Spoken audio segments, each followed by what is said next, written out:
Hello. Welcome to Focus on Talent. I am Gerhard Lipschutz, and today my guest is the overreaching Mr. Andy Dick.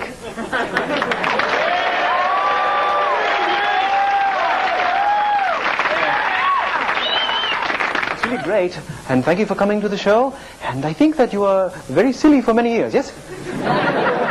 Yeah. I get, being silly is part of my style. Yes, but it seems to me that you have no style, yes? I do not say this myself. This is only what I'm hearing. Yeah, well, that's just me. Yes, but I appreciate what you do, and I especially appreciate your film Road Trip. Oh, well, yeah. It's not really my film. I just, I had a cameo on that. So. Well, it was wonderful, and it was very much like your work on News Radio and Kids in the Hall. No. That you're thinking of Dave Foley. I was on News Radio, but not Dave. Dave was on Kids in the Hall. Yes, but I am always thinking of you when I watch. I am always thinking of Dave Foley when I watch you. It makes watching you so much less of a chore, you see.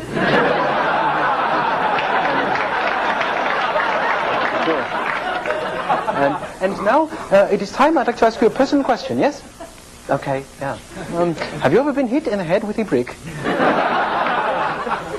I'm sorry. Are you saying that I'm stupid? Because that wouldn't be nice. No, I'm saying it because I'm very surprised that anyone who has seen your films on television has not tried to hit you in the head with a brick for revenge on the behalf of comedy. Because I'll tell you something. Because as much as I appreciate all your television shows and films, you are not so good.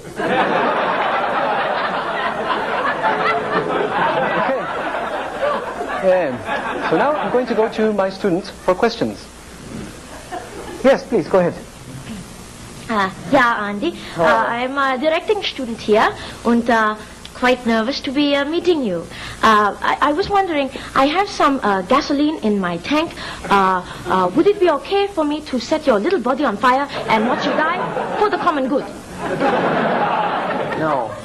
Please, no. Yes. You shouldn't talk so much. Please, don't answer so quickly. Okay, please. Quiet for the television show. Yeah, okay. Yes, okay, please, quiet. Next question, please, from my students. Yes, I have a two-part question. Are you the worst actor that's ever lived? And why are you not dead?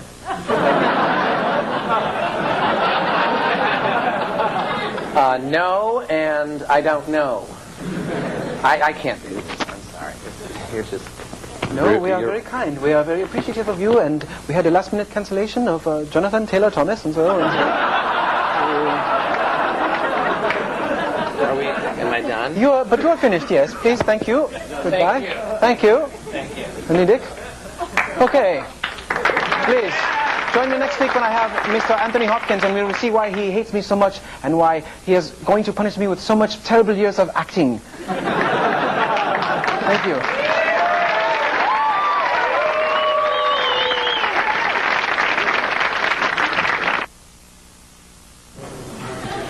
Hi, Mr. Lambert. Have a seat. Hi. Oh, I just want you to know that we have some painters outside the window today. They've been there all day. They can't hear a thing, okay? Okay. Great. Yeah, well, I've been pretty depressed this week. Okay. Yeah, yeah.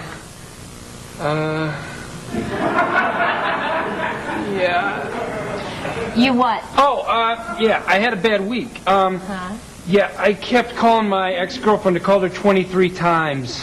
Oh, well, that seems excessive. Yeah, well, it gets worse. I kept calling her Sweetie Cakes and Cutie Patootie, and it was the wrong number. I'd been calling my boss. Well, you must have been terribly embarrassed. Those guys are laughing at me.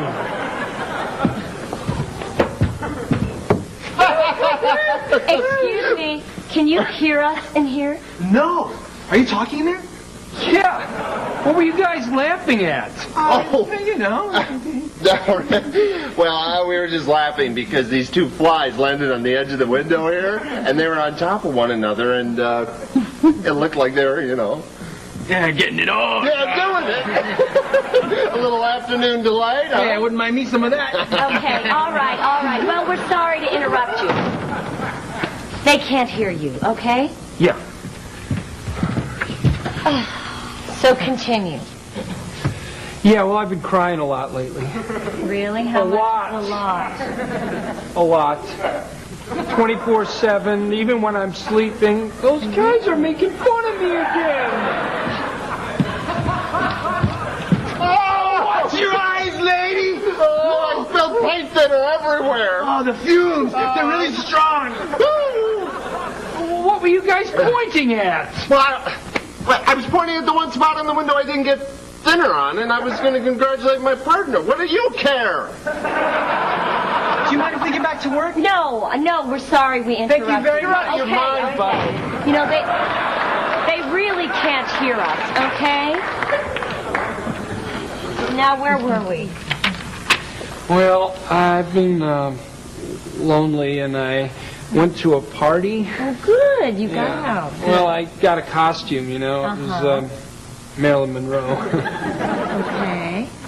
Yeah, and, well, I put it on, and I don't know, it felt kind of right, you know. Like, maybe I should have been born a woman, you know. Maybe I'm the wrong gender. Okay, so you put the dress on and it made... Oh, that's not right! Bee! Watch out! Bee! Get out of here!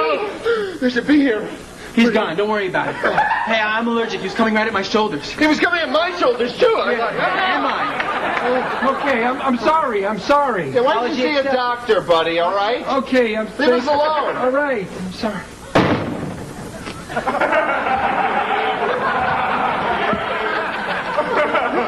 You know, not every conversation is about you. Yeah. Okay, so you were at the party, you were wearing a dress.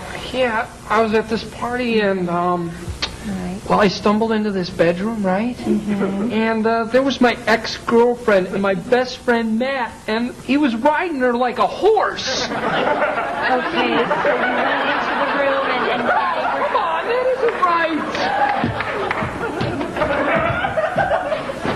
Stop telling me about the rodeo and help me find my inhaler. I'm having an asthma attack. The rodeo was great. Oh, here it is. I just wanted to say that you're doing a great job. Good job. Good work.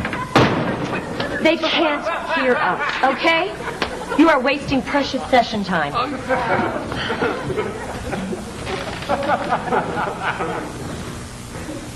right, well,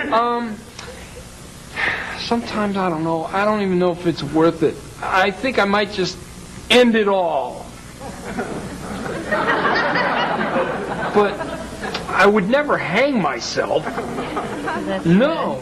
I mean, what I would do, I think, is maybe hire a hitman to strangle me. Yeah.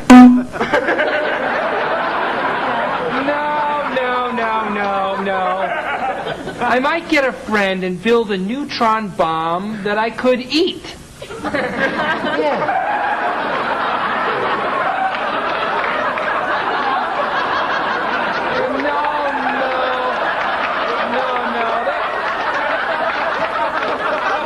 That would really hurt a lot of people, I think. Yes. Oh, I guess what I might do is, fall through a time hole and try to get in front of Lincoln while he's watching that play. Seems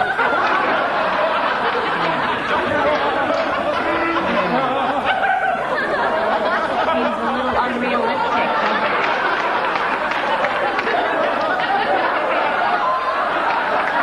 Yeah. There's no way. You can't find those damn time holes no matter how hard you look. Oh, I think I know what I would do. I would eat a lot of cake so I'm as big as a parade float. And then, oh, but I would be oh, yes, but I go out in duck season. And then some hunter would think, wow, that's the biggest duck I've ever seen. I'm going to shoot him. No. I know what I do. I think I just find a tall building and jump.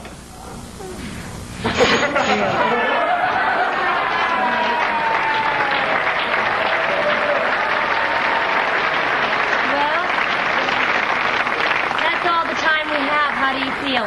Great. Like a load has been lifted.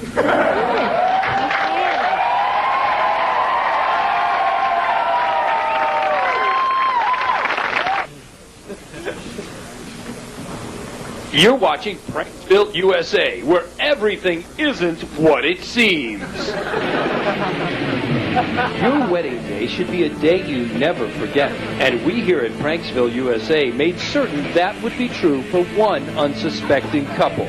Meet Steve Noonan and Susie Wilper. They've been together for 3 years, and Steve is always bragging to his friends at the food mart that Susie's the only girl for him. Well, today, on their wedding day, we'll put that claim to the test.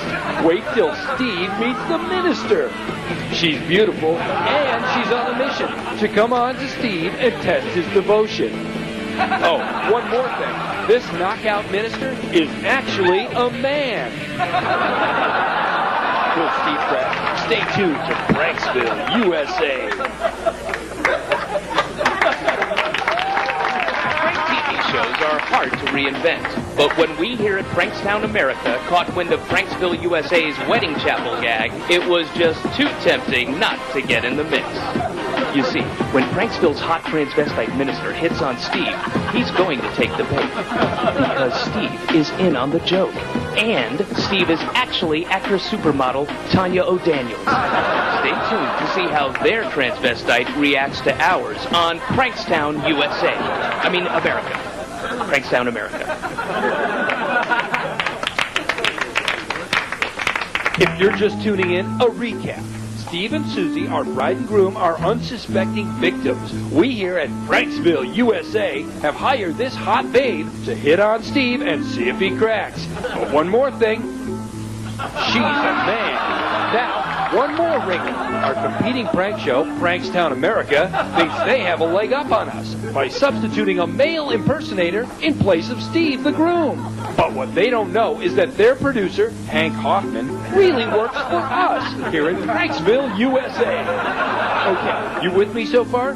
One more thing. Hank was actually born a woman and had a sex change in his early 20s. Actually, that has nothing to do with the prank. And I probably shouldn't have mentioned it. Anyways, couple want to get married, minister hits on groom, but minister is actually a man, and groom is actually a woman. Now, they don't know that we know that it's actually a woman. Oh, yes, we do. You see, the producer, Hank. And by the way, I think that personal revelation, that sex change thing, was completely unprofessional. But Hank tipped himself off to the Pranksville, USA's switcheroo and replaced the fake transvestite groom with a real man who really wants to marry the female minister, who is actually not a transvestite or a minister. And the bride? She's an actress, I think. Let's see what happens. What's going on? What's happening? Are they getting married? I'm really lost. Well, it's complicated, but Hank played both sides, and basically, all the pranks failed. So, nobody was pranked. Well, Hank got screwed when you revealed that transsexual thing. I thought everybody knew that.